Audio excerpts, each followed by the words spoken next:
if someone was to say to you what you just described, cutting off, amputating 80% of the stomach, reconnecting the GI system in a way where it's not the correct way, doesn't that seem barbaric?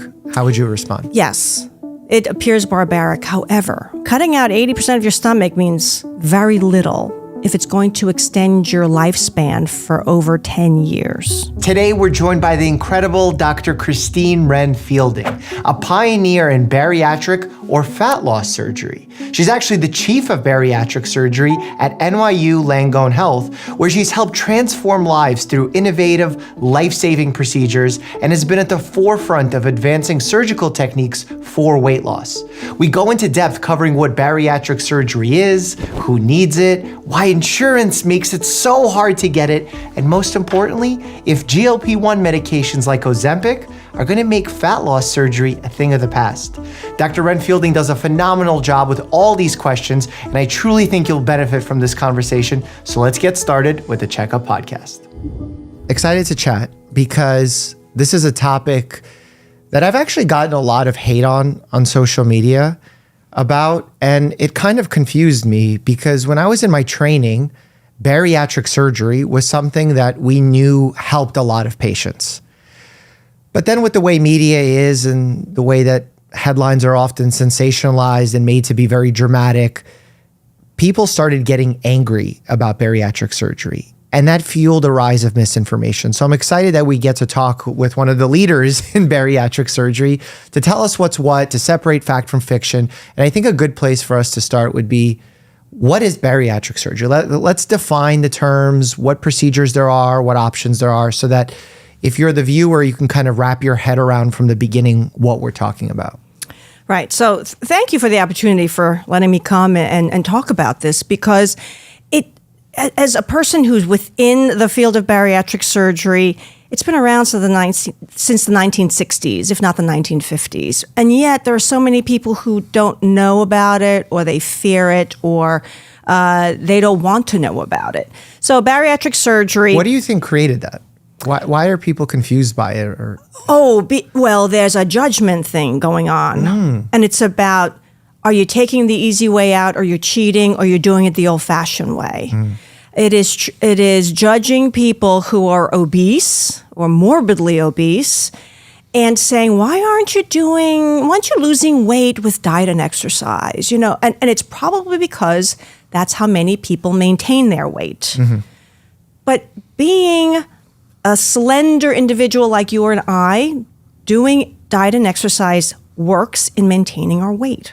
However, if you are my height, 250 pounds, you can't do it. Diet and exercise is not statistically possible for you to lose 100 pounds and keep it off for a long time. And I think it's not understanding why that is that makes people judgmental about if you're 300 pounds, why can't you diet and exercise your way down? And what is the answer to that? Why can't they? So that whoever figures that out is going to win the Nobel Peace Prize, because there's many different hypotheses and thoughts about what the human body does when it gains a certain amount of weight. Our bodies have been exposed to famine, to disease, to war, and to starvation for our entirety of human beings being on Earth, except for the last 100 to 150 years. And so now all of a sudden, our bodies are exposed to a plethora of calories and flavors and tastes. I mean, sugar in most parts of the world. In most parts of the world. I want to be inclusive. Thank you. Yeah. Thank you for clarifying that. But really, sugar never entered our vocabulary until the early to mid 1800s. There were 3 cases of type 2 diabetes in the scientific literature in 1847. Wow. And so all of a sudden, over the last century, the health epidemic of obesity and also type 2 diabetes has exploded. So going back to why does our bodies resistant to losing weight is because it's never had to deal with that genetically or evolutionarily, about having too many calories. It was always too few calories. And so the body is more prepped to be in storage mode rather than burn off mode. That's absolutely correct. Okay. And there's no need to manage your weight. Our bodies can manage our blood pressure. It self-regulates temperature. It self-regulates heart rate, but it doesn't know how to self-regulate weight. Only if you're exposed to starvation can it self-regulate. But when you have too many calories, it does not know how to burn off the excess. So it doesn't know how to correct for excess calorie intake. So the set point can only go up. That's right. So, which brings me to the set point theory, that the human body is set at a certain sort of weight. However, the set point will always go up. It will never go down. Because when it goes up, the body says, okay, your new normal is 250 pounds as a 5'5" woman. That's your new normal. So when you try to calorie restrict and lose weight, your body thinks it's starving, that it's pestilence. And it doesn't mean that you should eat more or eat 6 times a day, which used to be told to us in the 1980s, 1990s, that you should eat more in order to lose weight. No, you should calorie restrict and stay at that calorie restriction. But it's very, very difficult to do that because especially in a first world country, let's put us as the baseline, it's very difficult because number one, food is part of our lives in terms of family, in terms of events, reward, but also the type of foods that are available to us. And usually the more convenient foods have higher calorie content. And are not super satiating. Not super satiating.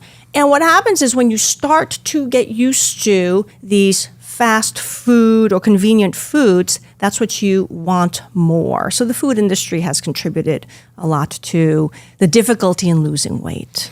So when the human body creates this set point for itself as you gain weight, and then you try and combat that by decreasing calories, the body slows down the metabolic rate, decreases the basal burning of calories. How long can you stay at that amount before the body says, okay, this is the new norm? Or does it never lower that set point? I don't think it ever resets the set point to lower, because I've had patients who've kept 150 pounds off for 20 years. And then something will happen and their weight will just come back up much faster than it would for you and I. And I tell my patients, just because I've manipulated your stomach or your intestines so that you are satiated with only 1,000 calories a day, if you eat 3 Oreo cookies, you are going to gain 5 pounds. I am not, because my body is a completely different physiology. I've never been overweight. My body is not in this mode to fill up the empty fat cells. Right? I think that we have to look at anyone who's never been obese, fat cells are stable. Someone who's been obese, when they lose weight, their fat cells are empty and they still have the same fat cells. They're just empty and the body is striving to fill them. So the question is, how can we medically or scientifically stop that? Interesting. Did you ever hear of a book called The Secret Life of Fat? No. It talks about fat being its own organ almost, where it has its own hormone receptors and influence on hormones in order to keep itself alive, much like the kidney will manage blood pressure and all that. So it reminds me of that thought process. And I think about, how does the implication of muscle mass play into this? So if you were to, let's say you were at a weight of 300 pounds, you did a very strict diet, good exercise program, you lowered your weight by 100 pounds to 200. And now you've significantly increased the amount of muscle you have. Does that combat or play a role in that set point theory? That is a very good point that you brought up. So I only recently learned about this experiment that was performed in the 1950s. They took men of normal weight, which was 6 foot tall and 160 or 170 pounds. They calorie restricted all of them, so they lost 20, 30 pounds, became underweight. And then they watched them, then they gave them regular food. They all regained more weight than they lost, But when they looked at the body composition, they found that the body will regain enough weight so that it can replicate or go back to its pre-diet muscle mass. So one of the driving forces for the body to regain weight is to regain its muscle balance or muscle mass. So going to your point, I do encourage my patients that after they lose a lot of weight after surgery, they've got to do exercise, but specifically weight resistance so that they can build muscle mass.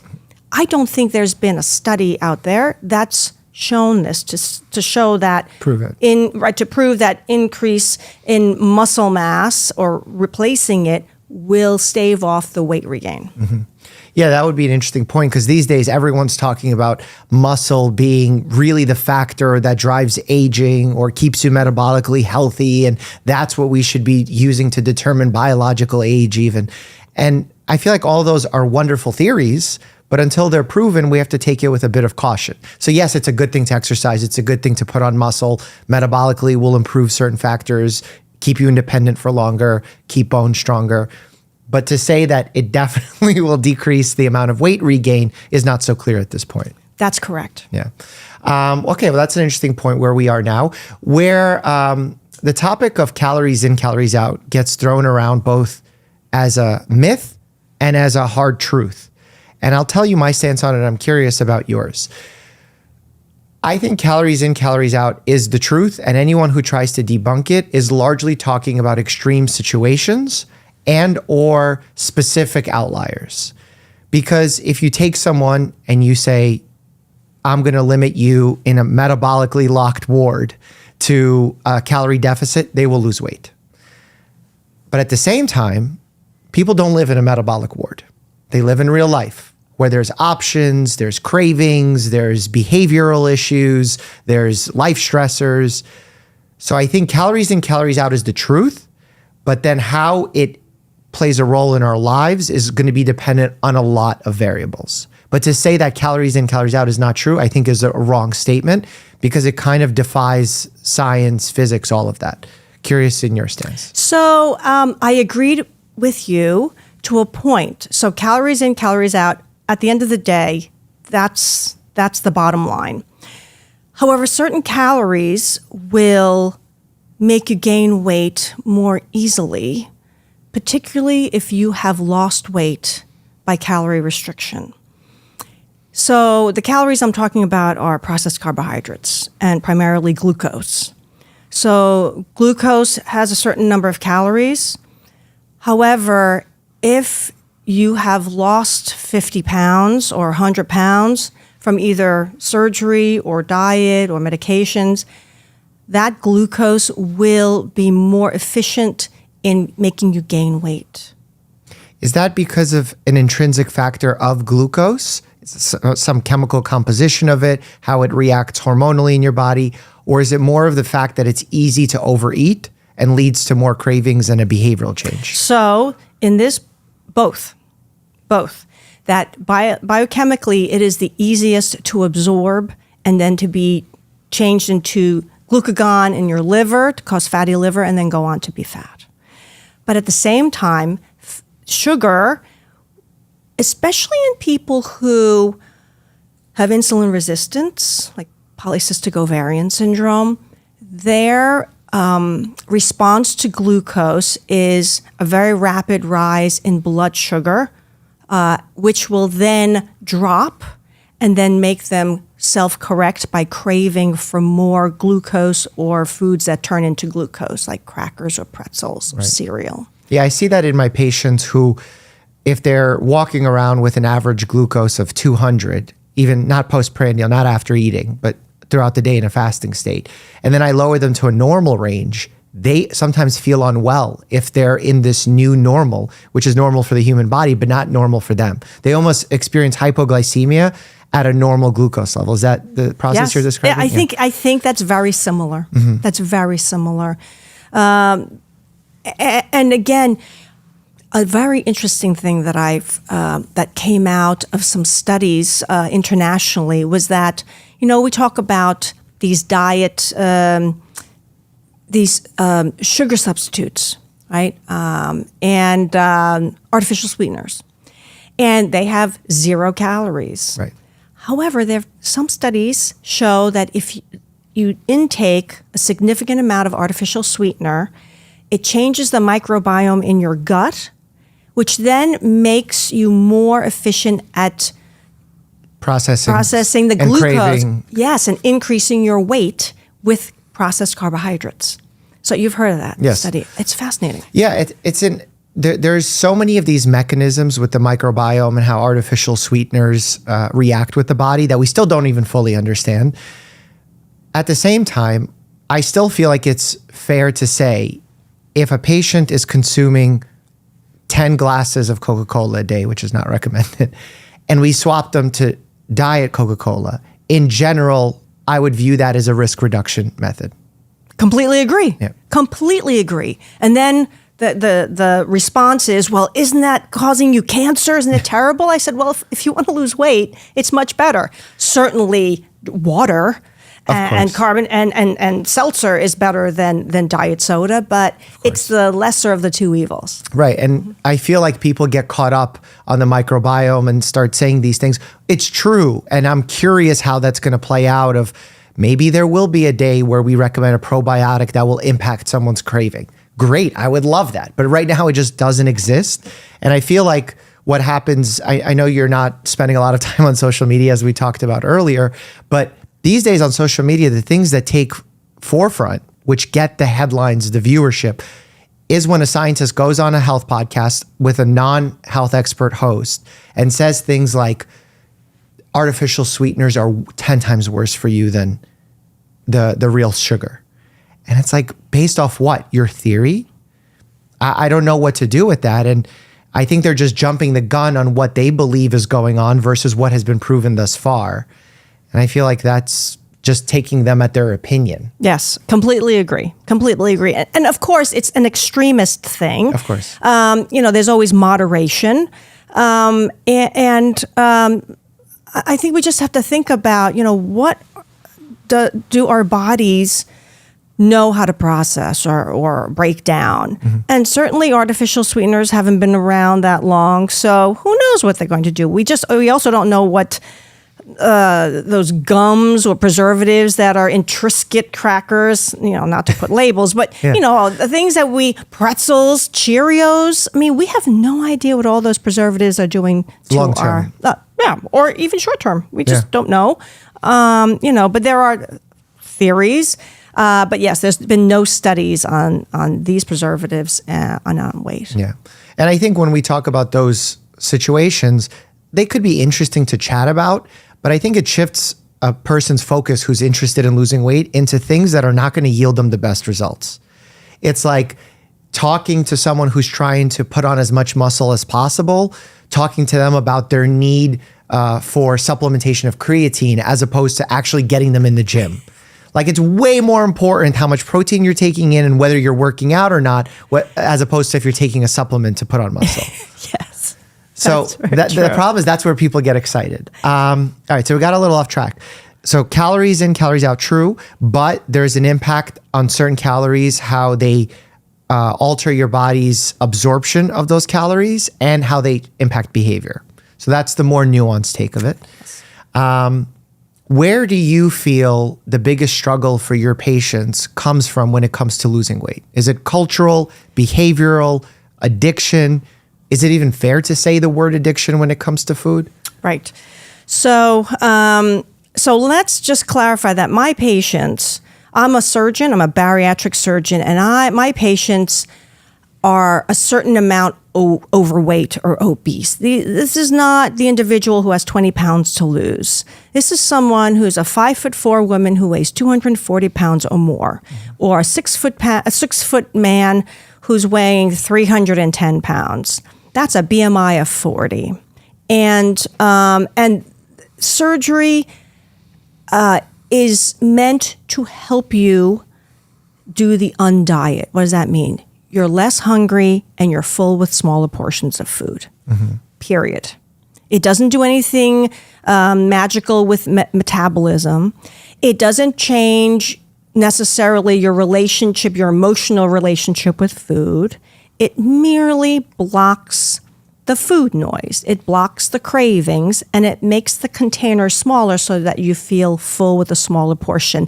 And it allows you and enables you to push away from the table. All the things that we've been told about weight loss can actually be accomplished after surgery.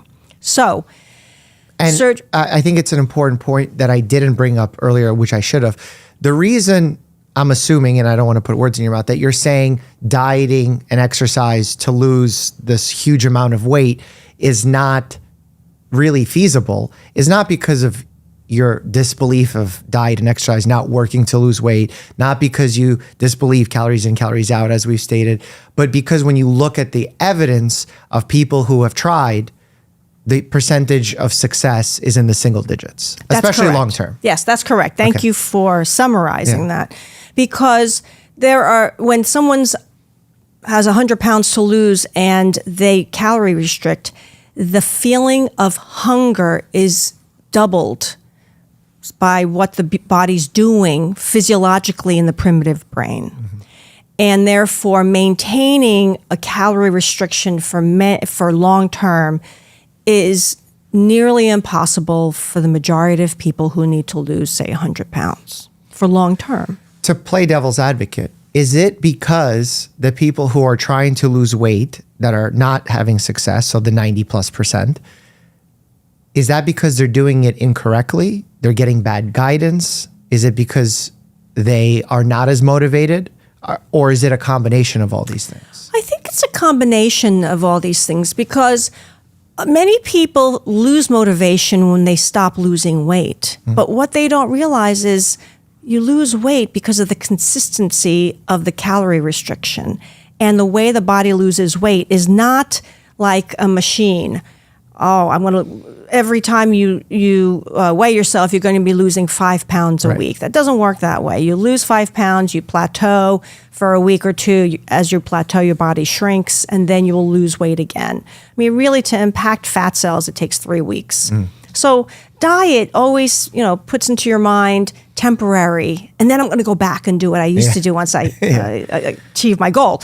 So it could be all those factors. But at the end of the day, statistics show that in order to lose more than 50 pounds and keep it off, it's like 1 in 100. Right. Very hard. Takes high level of motivation, good quality strategy, because some people honestly get bad guidance from their physicians. Physicians sometimes don't do a great job of counseling on this.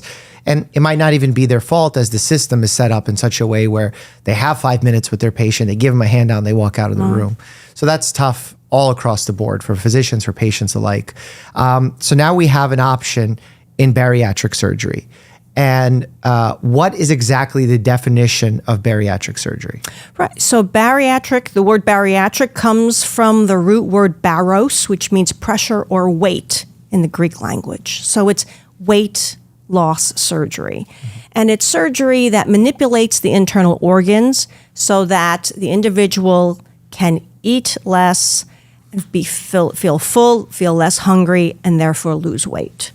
But this is with the caveat that you're working with our nutritionist so that you are filling a smaller container with healthy foods. If we're not promoting having surgery and continue to eat chips and Oreo cookies and drinking regular soda. That's not what anyone is saying in our field. It is in conjunction with the healthy food choices and healthy lifestyle. We also try to identify if there are any emotional connections with eating, which is why, in the main, everyone gets an evaluation by a psychologist just to make sure that we're not glossing over any abnormal or dysfunctional relationship with food that may actually get worsened after bariatric surgery. Right. And that's so important. I do it kind of in the opposite way. When someone comes in feeling depressed or feeling anxious, I try and rule out medical causes So I try and look for thyroid issues, I look for adrenal issues to make sure that it's not a medical reason for why the patient feels that way and not just ascribing them a diagnosis of mental health disorder. So kind of in the opposite way of that spectrum, but it's great that that's done. What's interesting about bariatric surgery is while it's anatomically implemented and its effects are anatomical to some degree because you're having a smaller container of food, but it's also in a neuroendocrine standpoint, an impact on the patient. Because when you change anatomy, you also change the way the body functions from a hormonal standpoint. Can you take us through that? That's correct. So there are different types of operations which actually implement both changes in the gut hormones or neurologic changes, depending on what operation we're talking about. So right now, the most commonly performed operation is called a sleeve gastrectomy. And the name of the operation is quite a misnomer. There's no sleeve being put on.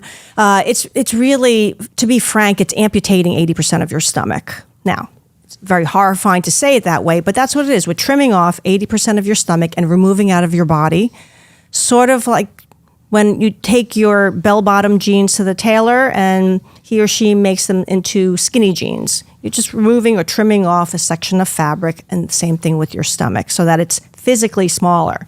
Now, not only is the container smaller and you get full, but the section of stomach that we're removing has a significant number of cells that make a hormone called ghrelin. And that ghrelin is what can drive the feeling of hunger. So we're implementing this significant decrease in ghrelin hormone so that you feel much less hungry. So that's one way that this operation works. Another operation is the gastric bypass. That operation involves cutting off and separating the very top of the stomach, and nothing's removed except the piece of intestine further down is brought up and reconnected to a much smaller stomach so that food is diverted away from the normal digestive process. And this way, when food goes from the small stomach into the intestine, it modifies and changes all those hormonal ups and downs that we get if it was going in the proper direction or the correct direction. So there's things like PYY, there's GLP-1, there's many of these hormones that we're tapping into medically, and I know we'll probably get there, but we're doing this surgically. We're doing this anatomically so that there's less hunger. After you eat, there's many different changes in the gut hormone that we're trying to subvert so that you don't want to eat again. Mm-hmm. And when I have talked in the past about bariatric surgery as an option for patients, I've been attacked. I've been labeled as fat phobic on my social media. I had to do a video discussing it and explaining why that's not barbaric to do this type of procedure. If someone was to say to you what you just described, cutting off, amputating 80% of the stomach, reconnecting the GI system in a way where it's not the correct way, doesn't that seem barbaric? How would you respond? Absolutely. You know, when I saw my first bariatric operation in 1993, I was horrified. I'm like, there's this 35-year-old woman. She's beautiful, except she weighs 100 pounds over what she's supposed to. And she's having her stomach stapled. Yes, it appears barbaric. However, when you dive into the medical problems that this individual or these individuals have caused by their obesity, meaning they may have type 2 diabetes, they have sleep apnea, they're not getting enough oxygen to their heart or to their brain, they're having joint pain, they can't keep their hygiene, they can't wash themselves, they're having skin irritation, they can't play with their kids are embarrassed to bring mommy to school with them. I mean, it's horrible. And when you couple that with the shortened lifespan that comes with being morbidly obese, cutting out 80% of your stomach means very little if it's going to extend your lifespan for over 10 years. Now, I'm glad that you say that because that's why people are looking for less invasive operations. And quite honestly, back in the 2000s, there was a device called the lap band that was very popular. It's much less popular now, but it's still available.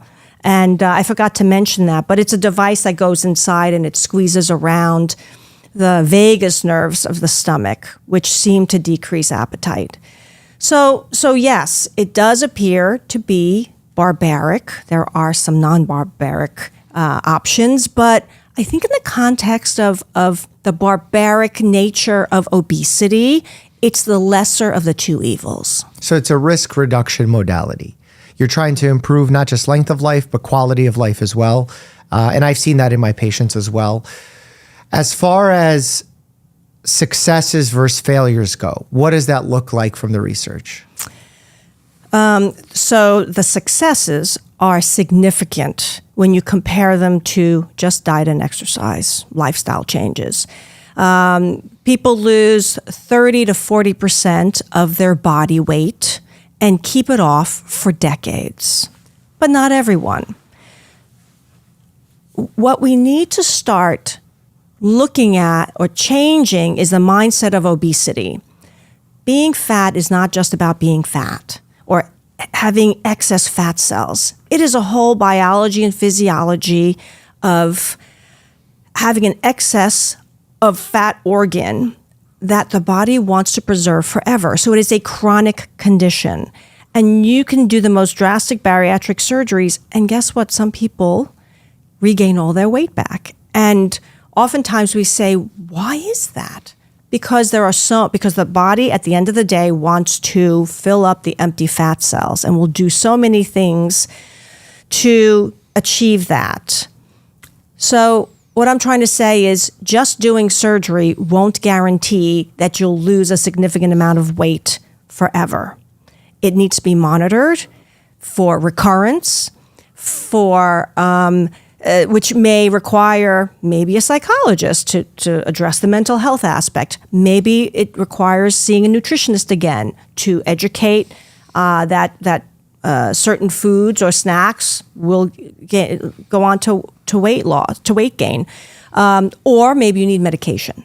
So the long-term chronicity of obesity and its tentacles being everywhere. Yes, yeah. Constantly. I think it needs to be monitored and then treated long-term. So what are the percentages? I know you sometimes use 5-year, 10-year of how long you've kept the weight off. What are the current accepted statistics on that? Overall, in the main, when we talk about all bariatric operations, 10 years, you certainly maintain 20% of your body weight. So if you're 300 pounds, you'll maintain 40 pounds off. Now, it doesn't seem like a lot, but some people lose 60 more. pounds. 60 pounds. I'm sorry, I can't do math. 60 pounds. But this is average. Some people lose more, some people lose less. And depending on procedures and such. That's correct, depending on procedures. And do you have a preference in what you recommend, or is it going to be super dependent on patients? You know, I have a preference in terms of what I feel will be the best outcome for the patient. Now, what do I mean by that? I don't have a crystal ball or a computer that says, you know, this is a 50-year-old woman who has so much weight to lose. But it depends on what the postoperative management the patient can do. And if they need to do vitamins or supplements. So it depends on the individual's medical conditions and also their environmental conditions. Do they live far away? Do they live close by? Can they do frequent follow-up or not? In the main, I'm a minimalist. I always believe that you should try the least invasive thing, and then if it doesn't work, go on to the more invasive thing. I actually view obesity similarly to the cancer model. So if a woman has breast cancer, a man has breast cancer, but if someone has breast cancer, you don't just go for doing a radical mastectomy. You try lumpectomy with radiation, sometimes chemotherapy, then possibly surgery, and then you look for recurrence. There's also much more focus on tumor biology. We don't have that with obesity. Not everyone is morbidly obese for the same reason. And so that is the holy grail. That really the solution is trying to figure out What is making this person's body so dysfunctional, and how can we address it? Do you feel like AI will help us in risk stratify patients better? Yes, absolutely. Because we know how we've been trying to answer this question for decades. I certainly have. And we've looked at habits, we've looked at genetics, we've looked at certain blood samples, we've looked at, does it run in the family? We've looked at mental health conditions to try to find out who is a responder and who is not a responder to certain operations. And we've never gotten a very reliable answer because there's so many variables. Right. Yeah, I think that's like where the biggest power, people oftentimes ask me on interviews, where is AI going to help us the most? And yeah, like you could say in imaging, maybe it could help radiologists, things like that. But the biggest factor is risk stratifying patients. The number needed to treat, pharmacologically speaking for me, is so high in the most basic of conditions. The blood pressure patient, the odds are that I'm going to control their blood pressure and actually stop the stroke or heart attack is almost like non-valuable for that person, because odds are it's not going to help them. In mass, on a population level, it definitely will, and it's the right thing to do. But if we can narrow down the amount of people that need to take the medicine because we see who's a responder, who will have side effects versus who's not, I think that's where AI is going to be beautiful, even with surgical approaches. Yes, I agree that. I know a lot of the decisions made in bariatric surgery, even from an approval standpoint from insurance companies, largely stems from BMI. So you have to have a certain BMI in order to qualify for a procedure. Do you like the BMI system, period? As an equation. Right. So yes and no. Yes, meaning it is very, very easy and straightforward to use that, but it does discriminate against people who have a lower BMI but may be more ill or sicker due to their excess weight. So the individuals who suffer from the BMI system tend to be people of Asian descent, whether they're from China or from the continent of India, whether it's East Asians. But their accumulation of fat tends not to be underneath the skin or subcutaneous, but tends to be in their organs, internal organs, or visceral fat. And that's more of this central obesity. And that's what drives metabolic syndrome, which is type 2 diabetes, high cholesterol, high blood pressure, heart disease. So the BMI system discriminates against them because they tend to get sicker at a BMI that is much lower than what makes Caucasians sicker, or even some African Americans sicker. And it should be a combination. I mean, recently, the American Society for Metabolic and Bariatric Surgery lowered the BMI requirements, but the insurance companies ignored that. So they're not. It went from 40 to 35. Correct. Okay, got it. That's correct. Yeah, that's always interesting to me that the BMI formula has been around for so long, and its start was not great in terms of why it was created in general. And the fact that it hasn't been updated with some other variables to be included, whether it's we have in cardiology, the ASCVD risk score, which tells us a 10-year risk score that takes into account blood pressure, cholesterol, age, smoking status, diabetes. But the BMI system has largely been just this formula. And I know it's easy, but it could be easy to factor in another variable that will stop the discrimination of certain groups, make it a little bit more gender favorable so it's clear amongst genders, take into consideration metabolic health of a patient. So I'm looking forward to the day where that's somehow upgraded in a way that's meaningful. You mentioned that your approach, much like the cancer approach, is to not necessarily have mass removal of an area, unless mandatory, of course. Are you saying that you would try to avoid bariatric surgery if possible? Or I've seen statements from even, I believe it was the Obesity Society, but it might have been the Bariatric Society as well, that said people wait oftentimes too long to get bariatric surgery. So what is the timing recommendation in your mind when it comes to bariatric procedures? Right. So when someone has a BMI of 40, there's really nothing, even medications, that will promote a significant amount of weight lost for long term. So typically, if someone's BMI is 40 or greater, surgery should be seriously evaluated as an option.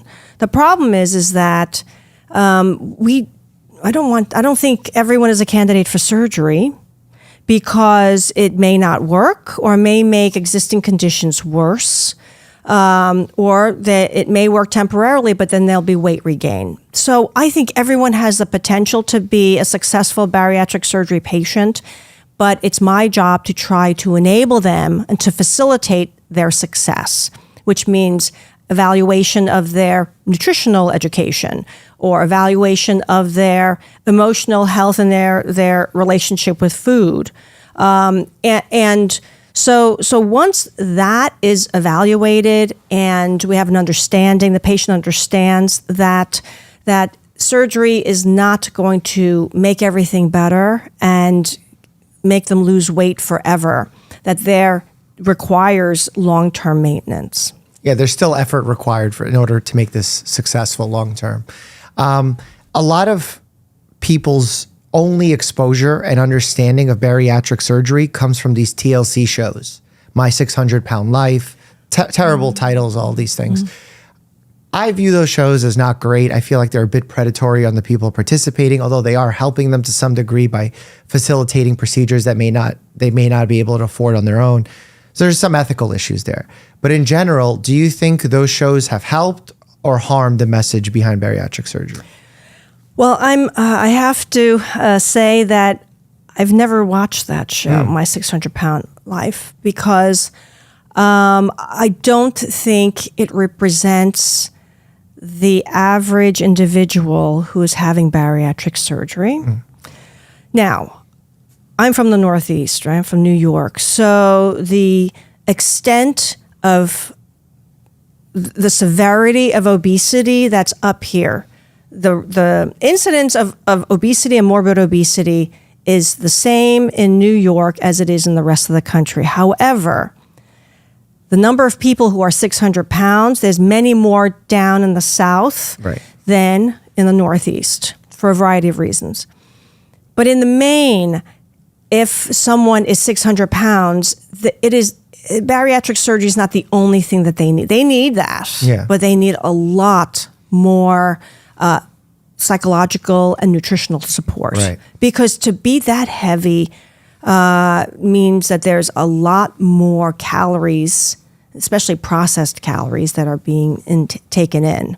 And someone who lives in a nutritional desert is going to continue to live in a nutritional desert. And so they have to make an extra effort to find foods that are healthier for them so that they can lose the weight. And from a health literacy standpoint, getting them to understand what's a carbohydrate, what's a protein, what to limit, what to eat more of, that sort of basic understanding, I think goes a long way in not just helping them lose weight, but also empowering them to take control of their lifestyle. Because it's not just about diet and exercise, it's a lifestyle thing that needs to change.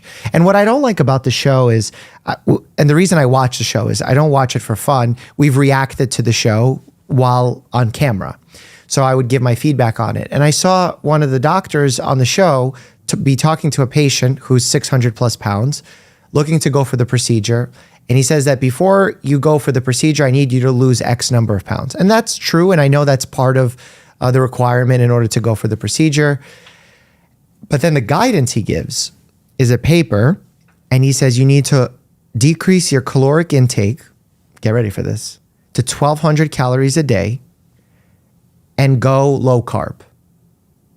And I'm like, for what human being do you expect this to be possible?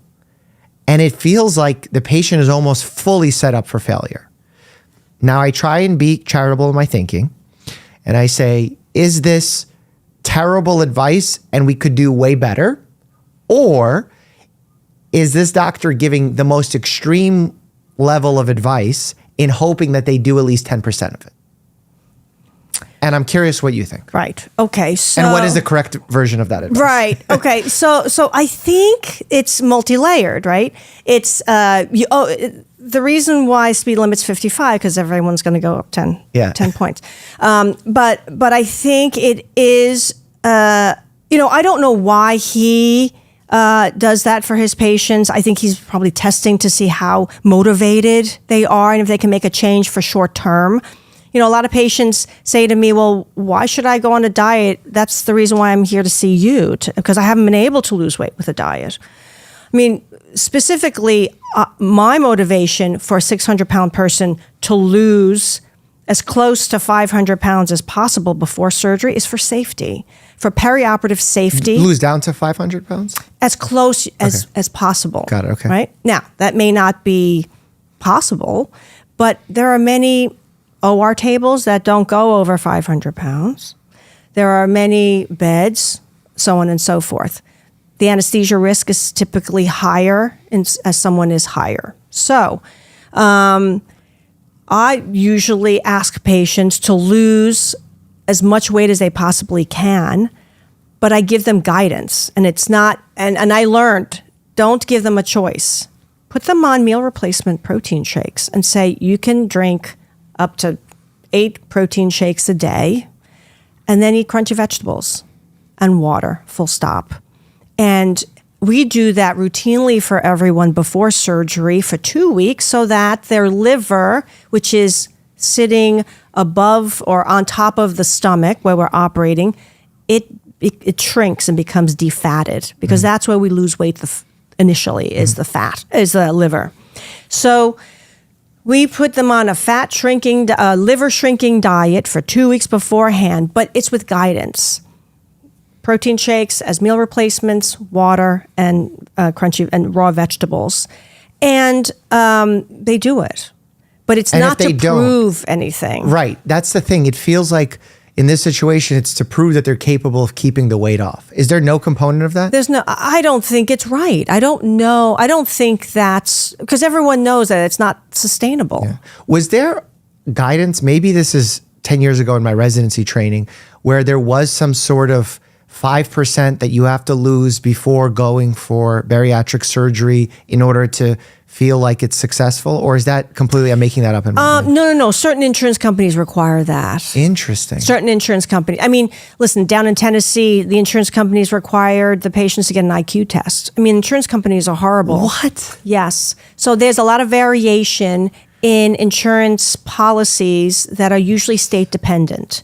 We are very fortunate that in the state of New York, we have very reasonable, consumer protection laws. The insurance companies, for the most part, they all cover bariatric surgery, and they have a lot of requirements, but it's far away from those psychological requirements. I mean, they do need to see a psychologist, but there's no requirement for losing a certain amount of weight. Got it. Yeah, I feel like these days insurance companies just create more roadblocks in order to hope that people won't go through them. Yes. In order to decrease their spending, which is the most messed up thing that you can imagine. Well, no, but it makes sense. They're a publicly traded company. So they're on one hand, in a fiduciary responsibility, it makes sense. But from a ethical, moral standpoint, it feels very 100%. Yeah. I mean, we're not talking about ethics or morals right now. We're talking about dollar signs. Yes. Right. Sad that it has to come down to that. Okay, so we have that knowledge. We have the amount of weight they're needing to lose. Side effects of going for these procedures, and I know it's going to be different depending on which of the procedures, the sleeve, the Roux-en-Y bypass, or lap band, if they're even considering that. What are the common side effects versus uncommon and really rare? Because I feel like there's a lot of myths surrounding this. Right. So probably the most common side effect of all the operations is vomiting or regurgitation due to failure to change behavior. When the stomach is manipulated or narrowed, then the food is passing into your internal system slower. And it's going to be also narrower. So it is important to chew your food and to eat slower or pause in between bites. The number one thing that everyone does is chew twice and swallow, and then go back. And you're picking up food while food's still in your mouth. And we all do this because sometimes we're really hungry. Sometimes we're in a rush. We're not even thinking about it. It's almost like eating is like breathing. We don't think about it. Right. So you have to become more mindful about how you eat and then also what you eat. Because very gristly steak is not going to digest well. It's not going to pass well. Doughy bread is not going to pass well. So that the most common side effect is regurgitation and vomiting, which can be avoided by mindful eating. Mm-hmm. And then there's weight loss is the most common side effect. But also things such as vitamin deficiencies can happen, particularly in the bypass type of operations. There's stomach bypass, there's intestinal bypass, where you're manipulating the absorption of your body's ability to not absorb as many calories in terms of fat, but you can also decrease the vitamin absorption. So that has to be monitored and supplements have to be taken. Mm-hmm. How does the body absorb the supplements if it has trouble absorbing the vitamins from food? So, for example, and this only applies to, say, gastric bypass surgery, right. Vitamin B12 is broken down, right? And then it needs intrinsic factor, which needs to be in an acid environment. But now that you're separating the top of the stomach, there's much less acid there. So B12 cannot be absorbed in food, but it can be absorbed through a supplement. Mm-hmm. And the supplement is typically absorbed through the mucosa, the mucous membrane. So it's either a dissolvable tablet or a nasal spray or an injection in the skin. Got it. And then I know we really try and not say that we can cure conditions like type 2 diabetes, because technically once you fall into the category of a type 2 diabetic patient or a person with type 2 diabetes, you have that risk for the rest of your life. But there have been instances, or at least it's not completely uncommon, to see patients who were once having blood levels of a type 2 diabetic that then after bypass, after significant amount of weight loss, they're no longer having those blood levels. Is that true? Absolutely. And it's not just with gastric bypass, it's with sleeve gastrectomy, with lap band. We track how patients' medical conditions improve or worsen. And type 2 diabetes can be reversed, or at least the signs of type 2 diabetes can be controlled better, either to the point where you don't need medications or you need lesser amount of medications. And for different varying periods. Not everyone's the same. If someone has type 2 diabetes for longer than 7 years, it typically is a little bit more difficult to control the type 2 diabetes so that you don't need medications because of the health of the pancreas. But if you've been recently diagnosed with type 2 diabetes, then chances are that we will put the type 2 diabetes in remission, and maybe it won't come back for another 20 years. Got it. You may delay its Which onset. is huge in terms of risk factor modification. Yes. Being a family medicine doctor, I very much think about patients, not always the labs. What is the rate of patient satisfaction post-surgery? It's tremendous. It's tremendous. And, you know, I think we sometimes focus on what's the most weight that I can lose is the winner of the options to help me lose weight. It's not. It's losing 25 pounds, 50 pounds, and you still may be going from size 20 to size 14, but you're keeping it off and you feel better about yourself and your quality of life is better and your medical problems are under control. So the patient satisfaction is tremendously high, over 95%, if not more. The biggest complaint people have is that they should have done it sooner. And you may say, well, I'm biased because I'm doing this, but I see my patients long-term, many of them long-term. And patient satisfaction is incredibly high. That's great to hear, because that's the most deciding factor, right, in a lot of these cases. for the uncomfortable portion of this conversation, what's the future of bariatric surgery given the uptick in GLP-1 medication prescriptions? I think last week there was a study in JAMA that showed there's a 130% rise in prescriptions for GLP-1 medications like Ozempic, Wegovy, and there's a 25-ish% drop off in bariatric surgeries. What does that say to the field, to the future, to those who are considering training in it, programs that might be at risk? What's the kind of overwhelming consensus? Yeah, I mean, I don't think it's uncomfortable at all. I think this is reality, and it's a wonderful reality. So yes, the all that is true. It has affected us at NYU, but nationally, every practice and surgeon that I've ever spoken to, they have a 20% decrease in their bariatric surgery numbers. And it's twofold. Number one, there's the reality of decrease in production, for lack of a better word. So we have to either supplement it with other operations, general surgery operations, which we all perform. You know, I take out gallbladders, particularly I do a lot of general surgery on my own patients. But even more so, I think the evolution of GLP-1s has opened the door to the conversation of treatment for obesity.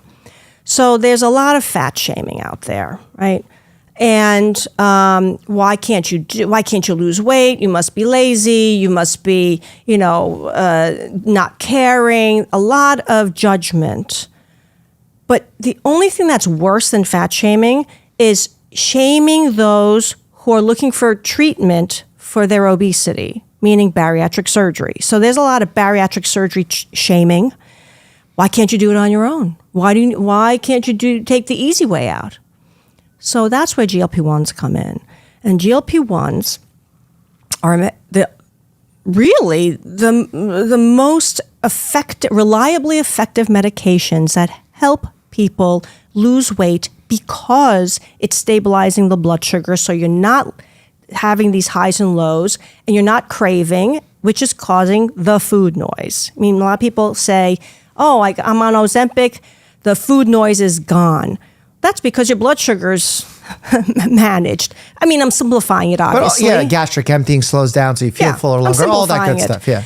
So now it offers the conversation about, you know what?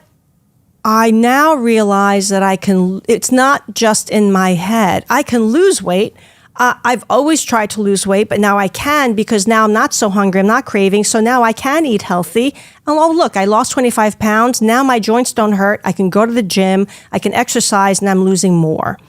So and we're now seeing that GLP-1s are not for everyone, right? I think it's a good starting point. If you have a BMI of over 40, GLP-1s will not give you the long-term weight loss that you are looking for. However, it's very good to start off with because it can show you, well, am I eating because I'm hungry or am I eating because I'm self-soothing because I'm emotionally eating? And for those people who don't respond to GLP-1s, then we can have that conversation about why. But it uncovers a lot of the reasons why people are struggling with their obesity. Yeah. Here's a harder question. As GLP-1 medications like Ozempic and Wegovy improve, and you have the newer generations coming out that decrease the amount of muscle loss and focus mostly on fat loss, do you have a fear that bariatric surgery becomes obsolete? I have to say that by the time that happens, I probably won't be practicing. But that's not the question. It may. But again, I think there's going to be a significant number of people who won't be able to get access because the cost to the public health system is going to be bankrupt if everyone has access and insurance companies pay for these medications. So I think there's going to be an access problem. But wouldn't you say that as time goes on and these medications become generic and as more people will buy them, the costs will go down and public pressure and all these things? I agree. I don't know. I really don't know. I don't think that it will replace bariatric surgery because, again, access, potentially, tolerance. Human body is a resilient thing. It gets tolerant to medications now. I see it every day, people needing higher doses and there's no higher dose to go. Or relying on medications. You know, a lot of people don't like taking medications and they do prefer a surgical option. Some people will get side effects from them. Or there are certain patients who want to get pregnant and they have to stop the medication, so they can't have it. So, you know, I truly don't know the answer to that. I could make an argument for both, that bariatric surgery will become obsolete. I don't think it's going to be in the near future. If you were having a conversation and I was a med student and I said I want to be a bariatric surgeon, would you steer me away from it? No. Why? No, I think it is an incredibly valuable treatment option that will still be around, particularly for people who say have weight regain after being on GLP-1s for 2 years or 3 years, which can happen. It's part of the armamentarium. I don't think we've gotten rid of mastectomies for breast cancer. Certainly they've gone down, but you know, the incidence of obesity, even though it's plateaued for the first time this year, it doesn't really mean much. The incidence of obesity can continue to go up, and there's a lot of people who are struggling with obesity. When you were talking with me earlier, you mentioned that if you're talking about a significant amount of weight loss that needs to happen for a patient, bariatric surgery is the gold standard. Why are GLP-1 medications not efficacious as bariatric surgery when a huge number of pounds need to be lost? Because the statistics show that certain GLP-1s, they'll give you 10%, 20% of your body weight, some maybe even 30% of your body weight. But say if you have 600 pounds to lose, you'll have to help me with the math. But 60, right? So it's 120 pounds that you'll lose, but you're still 480 pounds. So it may be that you'll need combination therapy, medications plus surgery. And the way that things are going in this country, that people are getting the intensity of bigness is increasing. There are more and more, there's going to be more and more 600-pound people out there. Yeah, I've seen a research article, I believe in June of this year, that was published by one of your colleagues in NYU that talked about the need for bariatric surgery and how bariatric surgery is still doing very well in comparison to GLP-1 medications in these situations. What are the conversations like at bariatric society meetings right now? Oh, yeah. It's all about GLP-1s. It's multimodal therapy. And the bariatric surgery... Translate that to the audience. Oh, sorry. So I think everyone expresses concern that the numbers are decreasing in our field. However, I don't think anyone is angry about it. They are welcoming it because now it's a focal point of disease treatment. And we talk about multimodal therapy, which means using medications in conjunction with surgery in order to magnify the effects. Because bariatric surgery, again, not 100% of people are going to lose over 100 pounds and keep it off for 20 years. This is a chronic disease condition. So it may be that we start medications, we have surgery, we then may have to add medications again in the long term because the body will always want to return to the state of obesity. I'm someone who thinks that people should live a healthy lifestyle irrespective of weight. Because I think weight is just a number. It doesn't give you a complete crystal ball into someone's risk factors and to their current medical conditions. So it needs to be taken in context. So I still want patients to exercise. I still want them to eat healthy. There's a whole other slew of illnesses that can happen as a result of not doing those things. So when my fear with these GLP-1 medications that I've expressed before, and I'm curious how it lands for you, is are we decreasing the potential motivation to start exercising and eating healthy by having a medication so readily available to help with that process?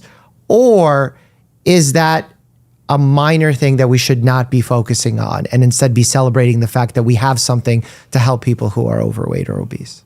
I mean, that's a very interesting philosophical question, because at the end of the day, we should be happy that people are losing weight because that will improve their health. Whether they buy into the whole healthy lifestyle, I think that is going to be what causes people to not continue to lose weight, and it will stifle their weight loss or promote their weight regain. Because we are seeing, as I said, we're seeing tolerance, but also once you calorie restrict and lose weight from these GLP-1 agonists, the body's going into the same fearful starvation mode, and it will catch up to that individual that if they don't change their eating habits and their food choices, that their weight loss will stop or even go back into the other direction. Because I always viewed the fact that people would lose weight once they started exercising and, I guess, educating themselves about what they're eating. And that was a big motivating factor to do those things. Does that hurt that motivating factor in your eyes? I think it depends on the individual. Right. Some people feel empowered and they say, wow, this is actually working, and they get positive reinforcement to eating healthy and exercising. I've seen that after surgery. Some people become empowered, and some people look at it as the easy way out. And look, I can lose weight and I'm still eating M&Ms. So I understand where you're coming from, and I think it just depends on the individual. Yeah. So philosophically, you don't have that fear as some do in this space. No. Just taking it as a medical treatment. It's a tool. Let's use the tool where appropriate and go from there. It's a very logical way of approaching it. There's a lot of fear mongering that happens around these medications, and also stigma that happens with the medications. I think it's important to have these discussions, even when they are triggering for some people. Just because a conversation is triggering doesn't mean we shouldn't discuss it, especially when we're trying to do the best for our patients. When you think about GLP-1 medications, there's been this discussion on doctors who are obesity specialists that they say these medications ideally should be a bridge to help people establish a healthy lifestyle, which means dieting, exercise, sleep, all these things, improve their quality of life with the goal of ultimately getting them off the medication, which is similarly how I treat depression.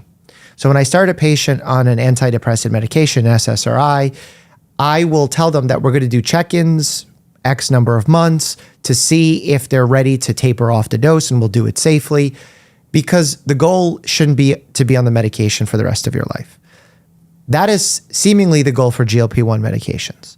But when I ask doctors who are obesity specialists about how many patients they have gotten off GLP-1 medications, the answer is almost always zero. Do you think it's feasible to treat these medications as not lifelong, or should we accept the fact that they need to be lifelong? No, they have to be lifelong. They'll only be effective for appetite control and satiety if you're taking them. And I guess different from the depression model is the hypertension model, right? So some people are salt-sensitive hypertension. And again, to your depression model, not everyone, some people have biochemical depression, and they need medications because they have chemical imbalance. But there are significant people who don't. Same thing with there's also ways to change biochemical imbalance through action. Right. So there's all these variables. And again, I don't want to harp on extremes. So yes. Right. But in the main, I think, again, it depends on the disease process, pathology of that patient. So yes, some people, so high blood pressure, most people need medications to control their blood pressure. But some people who are salt sensitive, meaning they'll only have high blood pressure if they eat salt, they can control their blood pressure through diet. Great. Right. Same thing with obesity. I mean, most people, once the body is in an obese, super obese state, and we don't know where that tipping point is, by the way. So I would say that if someone is over 300 pounds, they're going to be dependent on these medications. But if it's someone who has a BMI of 26 and they want to lose 10 or 20 pounds, that may be a person who they'll be on the medication, lose weight, and then they can come off the medication. I think it depends on the severity. Why do you think so many obesity doctors talk about it as if it's not a lifelong medication? I think that's weird. Because everyone that I've ever seen that stopped the injectables, they start gaining weight. So I don't know. I don't. The evidence hasn't been clear, I guess, right. in this space. Yeah, because I think it's a little bit scary to think about if we're at a place where more than 50% of the population is in obese state. Does that mean that more than 50% of the population needs to be on a medication for the rest of their lives? You can say the same thing about heart disease, right? Aspirin. Aspirin has fallen out of favor really? in primary Lipitor, prevention. How about this? Lipitor, yes, right. yes. Cholesterol lowering medications. Yeah. I agree with you. But this is the state of our country or of the world. Right.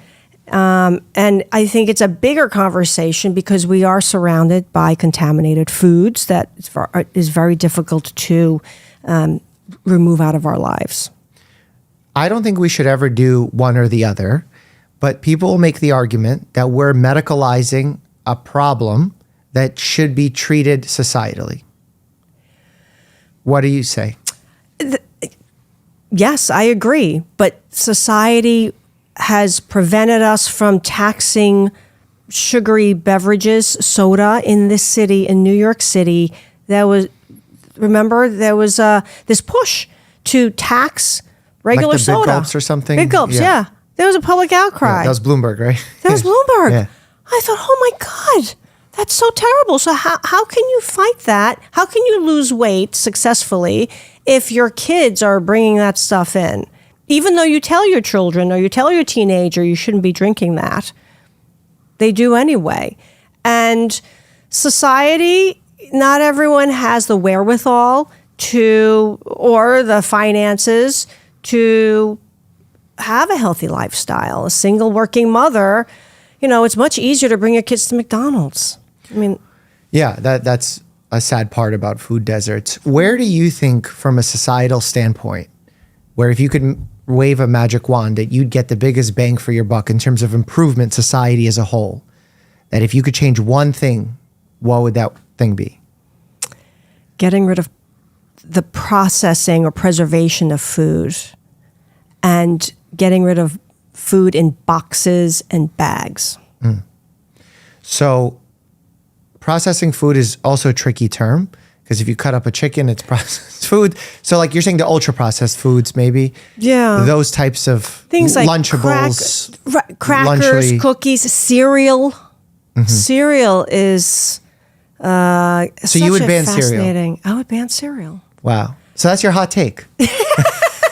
Well, because most parents are buying cereals because on the box it says fortified with vitamins and minerals. Right. But why are you eating something that you have to add vitamins and minerals to when something on the outside of the supermarket actually has vitamins and minerals naturally? Yeah, that's hard to do in a democratic society. Completely agree. Yeah. So that's why we can't solve this societally. Yeah, at least not directly, because there are steps we can take, eliminating food deserts, providing funding for healthy food choices. Like, are you familiar with WIC? Oh, yeah. Like yes. the food funding program. Sure. So like there are certain prerequisites about foods that you can or cannot select so that you're trying to help institute healthier choices. Perhaps we might institute the same thing when it comes to food stamps. So there are some things we can do to some degree, but it's very difficult to make a recommendation for all of society that not necessarily is good or bad, but that people will agree with and vote for and support. And that's ultimately what you need in order for things to pass in a democratic society. Yes. So it's like we're all fighting against ourselves. Mm-hmm. Yeah. On a scale of 1 to 10, how satisfied are you with the career choice of becoming a bariatric surgeon? Oh, 10 being the highest? 10. Really? Absolutely. What drives that decision? Oh, it's the most satisfying profession that I could ever have. I take care of people who are primarily stigmatized, but they're not. They may have significant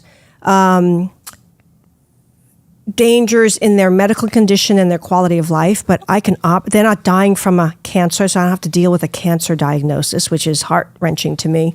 But I can offer them, and I do provide them a way to reclaim their life back and reclaim control, where they're not ruled by food thoughts. They have now the ability to make healthy food choices, change their lifestyle, and make a huge impact on their health and on their quality of life. And they're so much happier. It's really transforming. And there's more hugs in the office than there are tears. Oh, that's awesome. Maybe happy tears. There are happy tears, yes. You mentioned the idea of food thoughts. What's your belief? Because I know DSM-5 and all these categories will probably argue one way or another. Is food addiction real? I think in certain people who are addicts, I think food addiction is real, but I think more pervasive is sugar addiction.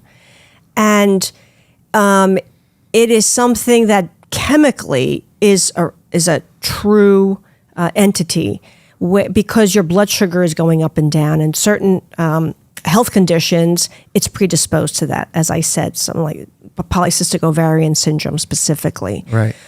So sugar is the addictive ingredient as opposed to food in the main. Got it.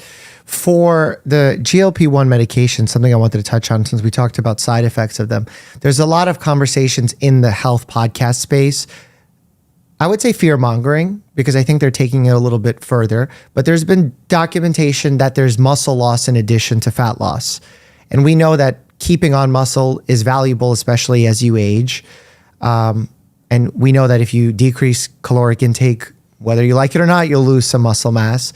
The idea is that if you follow it correctly and you do resistance training, you continue with the correct nutrition standpoint from a nutritionist guidance of maintaining protein intake, you lose less muscle than you will fat. Do you have a concern about the muscle loss with GLP-1 medications?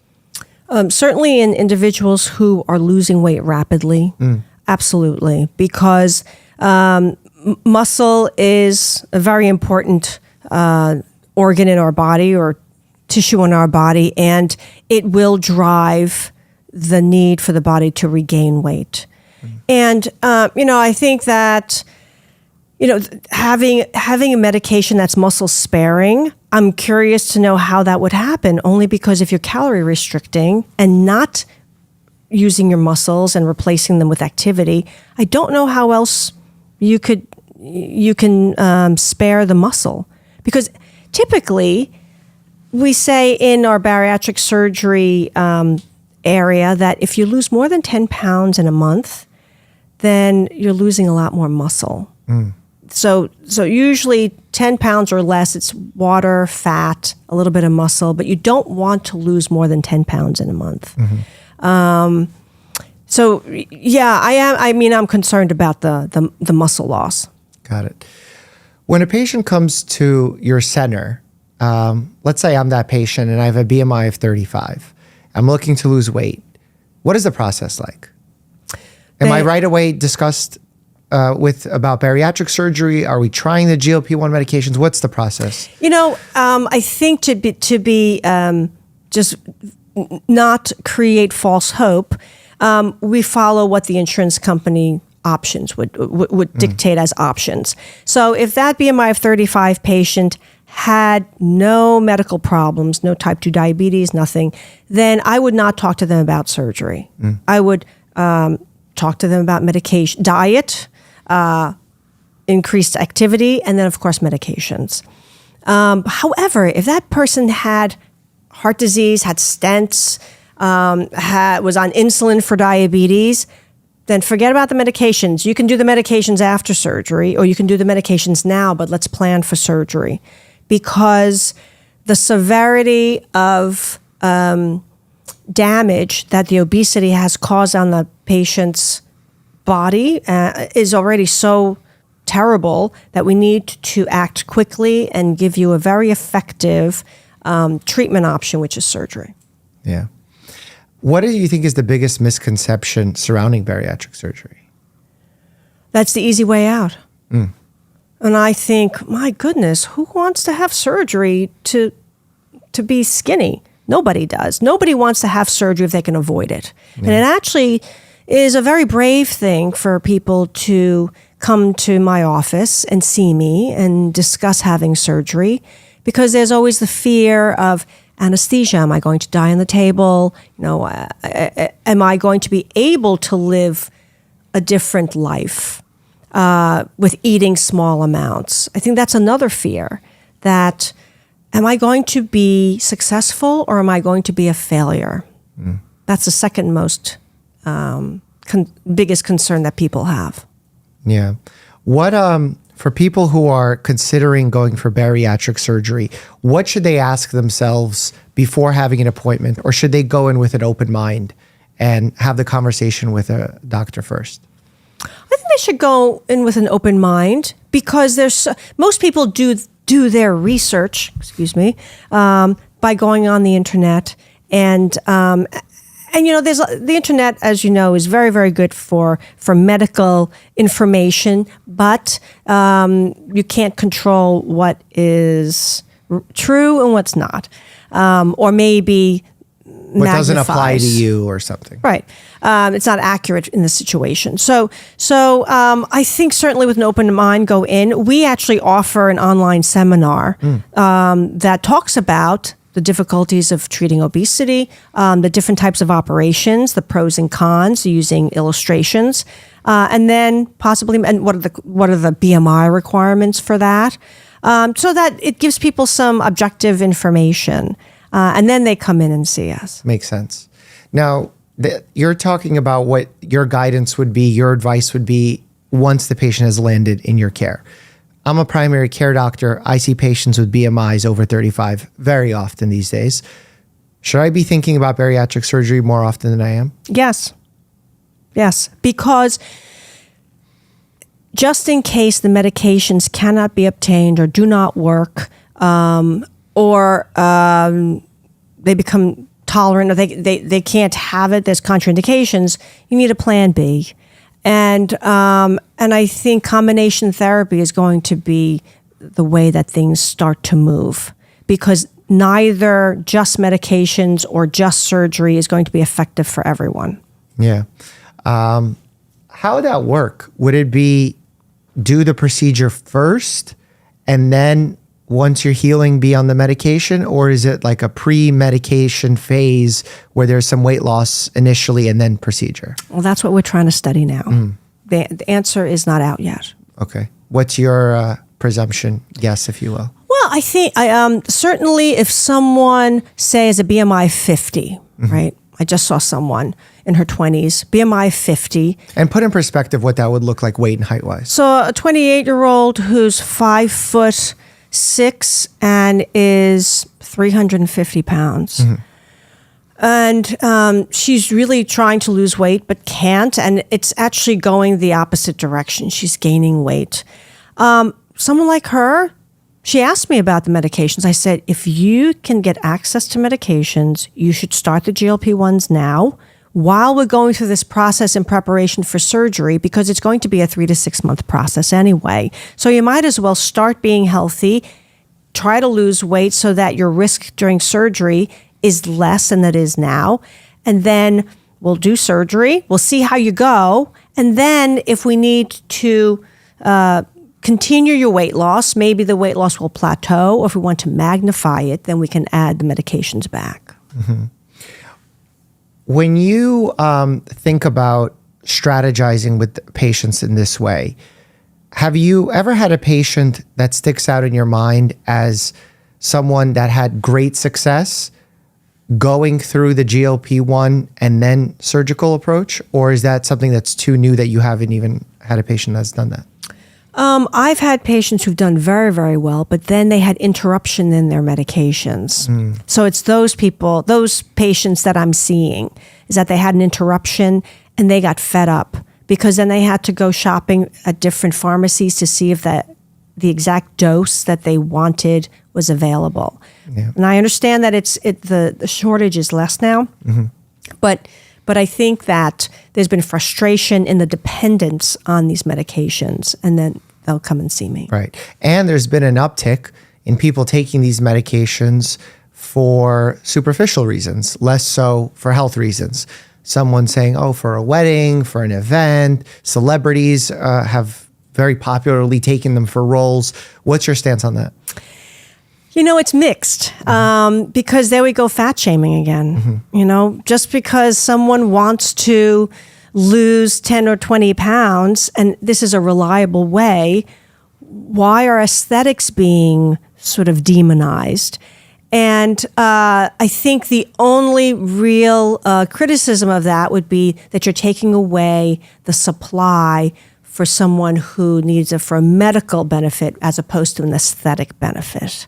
But we have plastic surgeons, right? Yeah. That we have Botox that people take all the time, right. And it's okay to want to look good. Right, that's totally reasonable. What we talked a little bit about AI and risk stratification, but do you see a future advancement in bariatric surgery that we can be excited about? Right.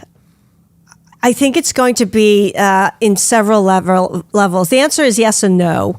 There's no real new operations out there, but there are some devices out there that will be getting tested through the FDA.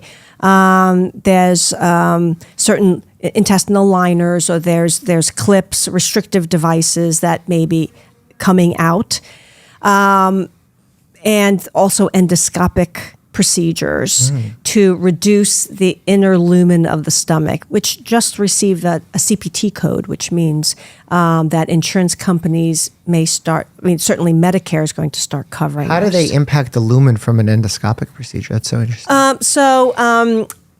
Endoscopically, there's a device that will stitch, put sutures in to the inside of the stomach. Decreasing the surface area. That's correct, yeah, decreasing the surface area. Interesting. It's always so interesting to see the different worlds between medical and surgical, because I obviously perform very few, if any, topical surgical procedures, and the thought process is so different because there's so much buy-in that has to happen from my standpoint when it comes to taking medications, making lifestyle changes, whereas you can have such a big impact surgically right away. That's a little bit more controlled and objective. It's really interesting. My last question is, have you found any strategies to help motivate your patients? Because your patients that are going through surgery also need to continue a healthy eating habit, also need to exercise. Has there been any motivational strategies that have worked very well for your patients? Yes. I really talk to my patients from the hip, and I think I try to use analogies, and I tell them that you've been given a gift, a surgery, and you've lost weight. But what you need to know is that being fat is a forever condition. Your body is obesogenic; it will want to gain weight forever, and you must always keep an eye on that. And as we get older, we need less and less food to eat. So don't think about, I have to eat so much protein. I have to eat 3 times a day. I sort of talk to them about intuitive eating to embrace that. And if you're not hungry, it's okay to skip a meal, because you now have something that can give you some feedback about not being hungry. So I want them to get out of what they've been told all their lives in terms of losing weight, because it was never useful for them. And to also bring exercise into their lives because of the muscle mass conversation that we've had. I tell them, I use that a lot, that the lack of muscle mass will be one of the major driving forces to weight regain. And I think it really sticks with them. Is there such thing as healthy fat? being overweight and also being healthy is possible. The only thing I would say is that being overweight or obese does increase the strain on joints. That will accelerate arthritis. And so you see football players like that. So if it's an athlete that's BMI overweight, then they're healthy. But most of us in the real world are not like that. Right. So I think that if you're fat and you're healthy by blood tests, then you're not necessarily healthy. Yeah, because the way that I think about it is you can be overweight, obese, and healthy for now, because it's a risk factor situation. When we talk about BMIs and the term obesity, we're not talking about your health right now. We're talking about your health in the future and what can happen. And the risks changing is what we're trying to get ahead of and be preventive. So no, like the idea of fat shaming is people fat shame people and say you're unhealthy now. That might not necessarily be true. The way that I think about it is how will they be in the next 20, 30, 40, 50 years? Because I feel like medicine is moving towards preventing as opposed to just curing or acting when a condition already happens, which medicine, unfortunately, these days, modern medicine gets a lot of flack for. People say, oh, doctors don't look at root causes. Doctors are not looking for prevention. We absolutely are. The reason the term obesity exists is because we're looking at prevention. And when I see, I'm curious, and if you don't want to answer it, that's fine. I have a very negative view of functional medicine doctors because they make advertising friendly statements like, we are looking for the root cause, as opposed to me as a family medicine doctor, I'm not, or you're not. So I don't quite understand that world. And I think there's a lot of over testing and advertising related in that world. Do you have any thoughts on the functional medicine side of things? I don't have Okay. No, I don't, because I don't really deal with a lot of that those, world. Yeah, Got those it. physicians. I think maybe the idea is attractive, but I agree with you that we're trying to. I look at it as in a holistic approach, and you're right. Obesity will accelerate any disease process that your body is prone to. So if there's diabetes in your family or high blood pressure in your family, if you are at a healthy weight, it probably won't rear its ugly head until you're 60 or 65. But obesity will bring it on when you're 40. A lot of people start developing old people medical problems at much younger age. Yeah. And again, I think back to quality of life as well. Are you going to be able to be independent if your hips are osteoarthritic, if your knees are killing you? And then when you become more sedentary, does it compound the problem? So I think about it down the line as much as possible without obviously fat shaming anyone, because we've seen that to be very not helpful and rude from a personal standpoint.